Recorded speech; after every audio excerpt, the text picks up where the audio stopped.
ಅಂತ ಗೊತ್ತಾಯಿತು ನಮಗೆ.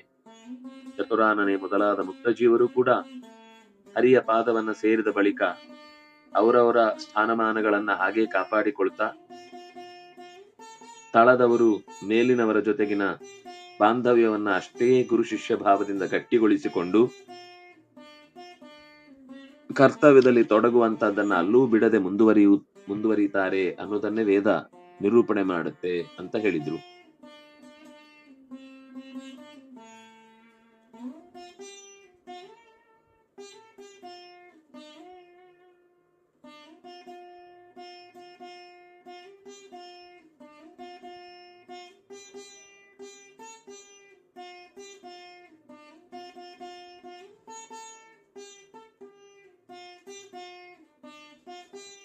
ಅದೇ ಸರ್ ಕೇಳಿಸ್ತಲ್ಲ ಸರ್.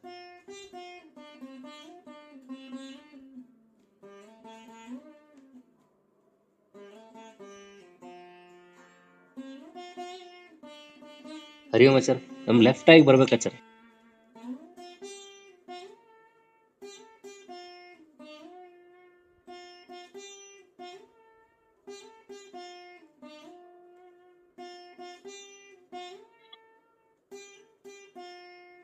ಕೇಳಿಸ್ತಿದ್ಯಾ? ಈಗ ಕೇಳ್ತಾ ಇದೆ ಸರ್. ಸ್ಮರಣೇಃ ಪರೇಶಿತುರಸ್ಯ ವಿಭೋರ್ಮಲಿನಾನಿ ಮನಾಂಸಿ ಕುತಃ ಶರಣಂ ಕರಣಂ ವಿಮಲಂ ಹಿ ಪದಂ ಪರಮಂ ಸ್ವರತಂ ತರುಣಾರ್ಕ ಸವರ್ಣಮಜಸ್ಯ ಹರೇಃ. ಸ್ಮರಣೇಃ ಪರೇಶಿತುಃ ಅಸ್ಯ ವಿಭೋಃ ಮಲಿನಾನಿ ಮನಾಂಸಿ ಕುತಃ ಕರಣಂ. ಎಲ್ಲಾ ಕಡೆ ತುಂಬಿಕೊಂಡಿರುವಂತಹ ಪುರುಷೋತ್ತಮನಾದವನ ಭಗವಂತನ ಸಂಪೂರ್ಣವಾಗಿ ಸ್ಮರಣೆ ಮಾಡುವುದು ಅನ್ನುವುದು ಸುಲಭದಲ್ಲಿ ಸಿಗುವಂತಹ ಕೆಲಸ ಅಲ್ಲ. ಪರಮಾತ್ಮನನ್ನು ನೆನಪಿಸಿಕೊಳ್ಳುವುದು ಅದೇನು, ದೇವರನ್ನ ನೆನಪಿಸ್ಕೊಂಡ್ರೆ ಆಯ್ತು ತಾನೆ, ಅದು ಮೋಕ್ಷಕ್ಕೆ ಕಾರಣ ಅಂತ ಗೊತ್ತು, ಬೇಕಾದಾಗ ನಾನು ನೆನಪಿಸ್ಕೊಳ್ತೇನೆ ಮೋಕ್ಷಕ್ಕೆ ಹೋಗ್ತೇನೆ ಅಂತ ಹೀಗೆಲ್ಲ ದುರ್ಭರದ ಮಾತುಗಳನ್ನ ಆಡುವುದು ದಡ್ಡರ ಮಹಾಪಾಲು. ದಡ್ಡರದ್ದೇ ಅದರಲ್ಲಿ ಪ್ರಭಾವ ಭರಿತವಾದ ಮಾತುಗಳಿರ್ತವೆ. ಅವ್ರು ಹೇಳ್ತಾರೆ ಮಲಿನಾನಿ ಮನಾಂಸಿ ಕುತಃ ಕರಣಂ. ಮಲಿನಗೊಂಡ ಮನಸ್ಸಿಗೆ ಹೇಗೆ ಭಗವಂತನ ನೆನಪನ್ನ ತಂದುಕೊಳ್ಳುವ ಶಕ್ತಿಯನ್ನ ಅದು ಪಡೆಯತ್ತೆ. ವಿಮಲಂ ಹಿ ಪದಂ ಪರಮಂ ಸ್ವರತಂ.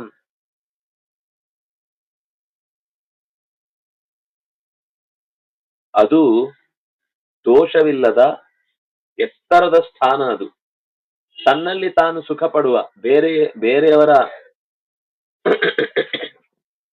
ನೆರವಿನಿಂದ ಅನುಕೂಲತೆಯನ್ನು ಹೊಂದುವ ಶಕ್ತಿ ಅಲ್ಲ ಅದು. ತರುಣಾರ್ಕ ಸವರ್ಣಂ ಅಜಸ್ಯ ಹರೇಹೆ ಪದಂ ಸ್ವರತಂ ವಿಮಲಂ. ಆ ಸ್ಥಾನ ಎಂಥದ್ದು ಅಂತನ್ನೋದಕ್ಕೆ ಹರೇಹೆ ಅಜಸ್ಯ ಪದಂ, ಅದು ವಿಮಲಂ, ಅದು ಪರಮಂ, ಅದು ಸ್ವರತಂ, ಅದು ತರುಣಾರ್ಕ ಸವರ್ಣಂ. ಅಜ ಅಂದ್ರೆ ಹುಟ್ಟದ ಹರಿಯ,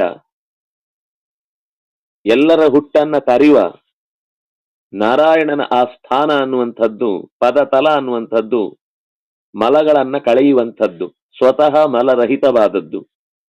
ಮಾ ಎನಿಸಿದಂತಹ ಮಾತಿನ ದೇವತೆಯಾದ ಲಕುಮಿಯನ್ನು ದಾಟಿ ನಿಂತದ್ದು, ಅವಳನ್ನೂ ಕೂಡ ತನ್ನವಳನ್ನಾಗಿ ಸ್ವೀಕರಿಸಿದ ತತ್ವ ಅದು.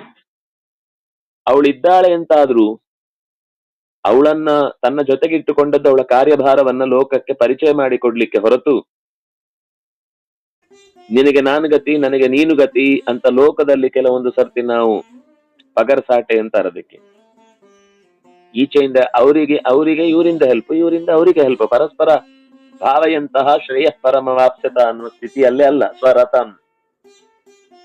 ಜಗತ್ತಿನ ಎಲ್ಲ ತತ್ವಗಳನ್ನು ಬಳಸಿಕೊಳ್ಳುವುದರ ಉದ್ದೇಶ ಆ ತತ್ವಗಳಿಗಿರುವ ನೆಲೆಯನ್ನ ಗಟ್ಟಿಗೊಳಿಸುವುದಕ್ಕೋಸ್ಕರ ಹೊರತು ತಾನು ಅದರಿಂದ ತನ್ನ ಅಸ್ತಿತ್ವವನ್ನು ಕಂಡುಕೊಳ್ಳುವುದಕ್ಕೋಸ್ಕರ ಅಲ್ಲ.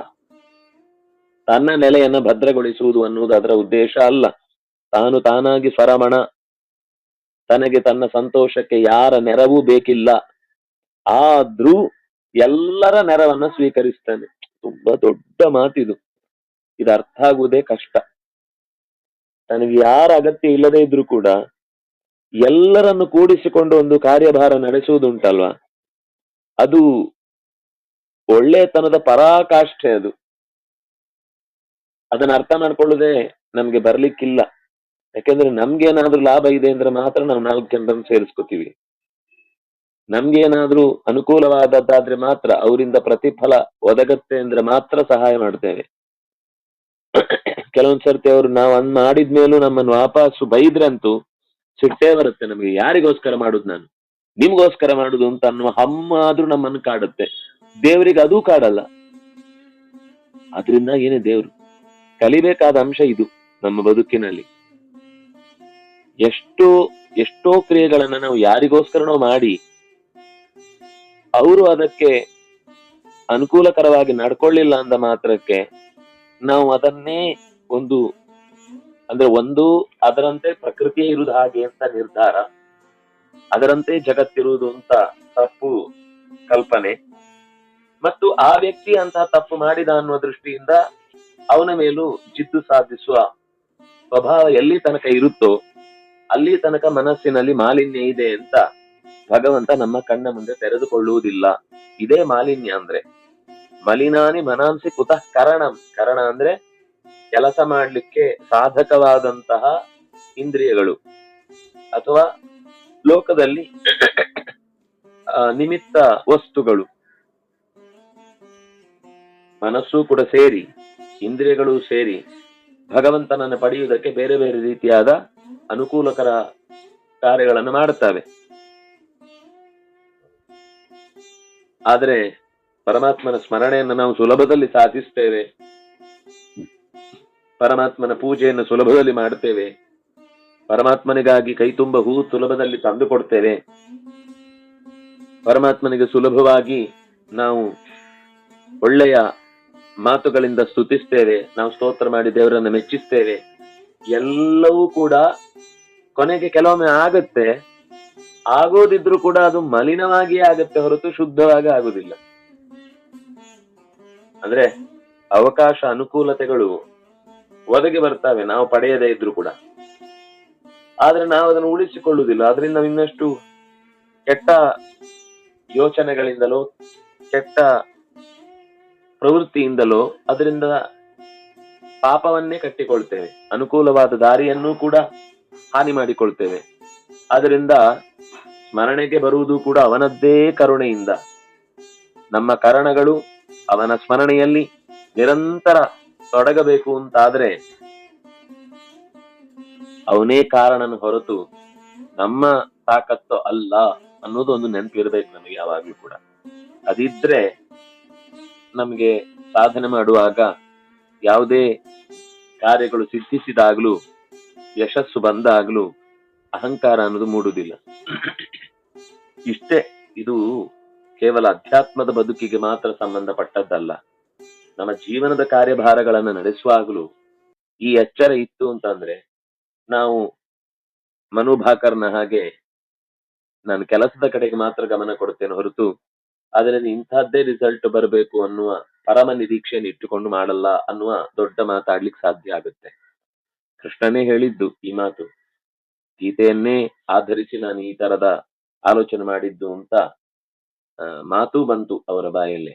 ಆದ್ರಿಂದ ನಮಗೆ ಪ್ರತಿಯೊಂದು ಕರ್ಮಗಳಲ್ಲೂ ಕೂಡ ಭಗವಂತನ ಎಚ್ಚರ ಇರುವಂತೆ, ಅದೇ ಸ್ಮರಣೆ, ಎಚ್ಚರ ಇರುವಂತೆ ಆಗ್ಬೇಕಾದ್ರೆ ಮನಸ್ಸಿನ ಪರಿಶುದ್ಧತೆ ಬೇಕು. ಅದು ಹಿಂದೆ ಹೇಳಿದಾಗೆ ತೀರ್ಥ ಸೇವನೆಯಿಂದ, ತೀರ್ಥ ಕ್ಷೇತ್ರ ಪರ್ಯಟನೆಯಿಂದ, ಸಜ್ಜನರ ಒಡನಾಟದಿಂದ, ಅವರ ನಿರಂತರ ಸೇವೆಯಿಂದ, ನಿರಂತರವಾದ ಅರಿವಿನ ದಾರಿಯಲ್ಲಿ ಹೆಜ್ಜೆ ಇಡುವುದರಿಂದ ಸ್ವಾಧ್ಯಾಯ, ಕೇವಲ ಪಾಠ ಕೇಳುವುದು ಮಾತ್ರ ಅಲ್ಲ, ಕೇಳಿದ್ದನ್ನು ಒಂದಿಷ್ಟು ಮನನ ಮಾಡಬೇಕು.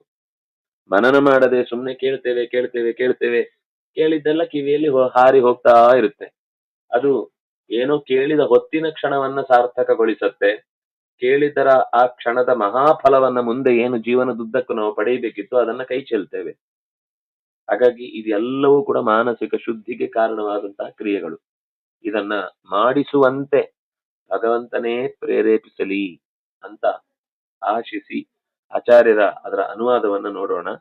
ಎಲ್ಲೆಡೆಯು ತುಂಬಿರುವ ಪರಮ ಪುರುಷನ ನೆನಕೆ ಕೊಳಕು ತುಂಬಿದ ಮನಕ್ಕೆ ಸಿಗುವಂತದಲ್ಲ.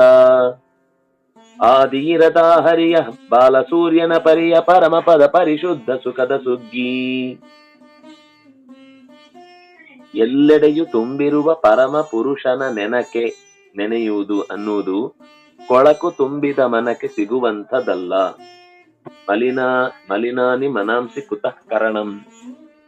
ಆದಿ ಇರದ ಹರಿಯ ಬಾಲಸೂರ್ಯನ ಪರಿಯ ಪರಮಪದ ಪರಿಶುದ್ಧ ಸುಖದ ಸುಗ್ಗಿ. ಬಾಲಸೂರ್ಯನಂತೆ ಹೋಲುವ ಆ ಪರಮಪದ ಅನ್ನೋದು ಪರಿಶುದ್ಧವಾದ ಸುಖದ ಸಮೃದ್ಧಿ. ಅದು ಯೋಚನೆ ಮಾಡಿದಷ್ಟು ಸುಖಕ್ಕೆ ಕೊನೆಯೇ ಇಲ್ಲ. ಬೇರೆ ಲೋಕದ ಸೌಖ್ಯಗಳಿಗೆಲ್ಲ ಅದು ಅತಿಯಾದಾಗ ಏವರಿಕೆ ಬರುತ್ತೆ, ಅತಿಯಾದಾಗ ಅದರ ಬಗ್ಗೆ ಬೇಸರ ಬರುತ್ತೆ, ಅಥವಾ ಇಷ್ಟೇನಾ ಸುಖ ಅಂತ ಅದರ ತುತ್ತ ತುದಿ ಕಂಡು ಬಿಟ್ಟು ಅದರ ಮೇಲೆ ಇನ್ನೇನು ಅಂತ ಇಣಿಕಿದ್ರೆ ಬರೀ ಆಕಾಶ ಕಾಣ್ತಾ ಇರುತ್ತೆ. ಆದ್ರೆ ಹಾಗಲ್ಲದೆ ಅದು ಮುಗಿತಾಯಗೊಳ್ಳದ ಸುಖ ಅನ್ನುವುದು ಭಗವಂತನ ಪದ ತಲದ ವೈಶಿಷ್ಟ್ಯ. ಅದನ್ನ ಪಡೆಯುವುದಕ್ಕಾಗಿ ಮನಸ್ಸು ಪರಿಶುದ್ಧಿಯನ್ನು ಹೊಂದಲೇಬೇಕು ಅನ್ನುವುದನ್ನ ಈ ಮಾತಿನ ಮೂಲಕ ನಿರೂಪಣೆ ಮಾಡಿದ್ರು. ಮತ್ತೆ ನಾಳೆ ಮುಂದಿನ ಶ್ಲೋಕಗಳ ಅನುಸಂಧಾನ ಜೊತೆಗೆ ಸೇರೋಣ ಅಂತ ಹೇಳ್ತಾ ಶ್ರೀಕೃಷ್ಣ ಅರ್ಪಣ.